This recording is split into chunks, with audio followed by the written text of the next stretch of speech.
Psaume 7. Ce psaume est une prière de supplication d'un innocent. Les mots-clés de ce psaume sont abri, sauver, délivrer, ne pas arracher, ne pas emporter. La prière chrétienne de ce psaume, c'est la prière du Christ persécuté, la prière de l'Église persécutée à son juste juge, le Christ. Le Christ est le juge persécuté qui, dans les douleurs de sa passion, demande à être jugé selon son innocence et confirmé dans sa justice. L'Église, harcelée par le démon qui cherche à la dévorer, ce qu'on voit dans le verset 3, met sa confiance dans le Christ son Sauveur. Cela nous renvoie à une autre parole de l'Écriture, de la première épître de Saint Pierre, « Soyez sobres, soyez vigilants, votre adversaire, le démon, comme un lion qui rugit, va et vient à la recherche de sa proie. Résistez-lui avec la force de la foi. » Malheureusement, une certaine convivialité se perpétue entre le diable et l'homme.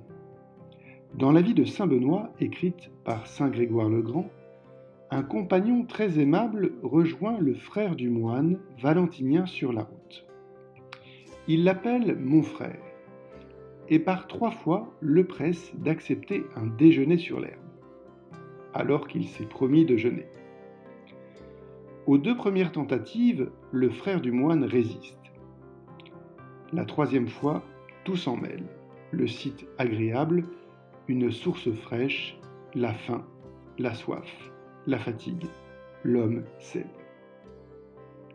Mais il y a des fois où l'homme ne cède pas.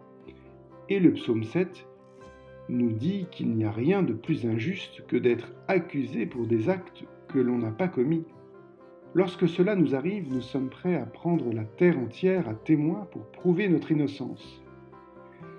Le psalmiste fait de sa protestation une prière. Il s'adresse à Dieu avec confiance. Le Seigneur saura dire quelle est sa responsabilité et le défendra devant les menteurs qui l'accusent. Dieu est un ami sur qui on peut compter.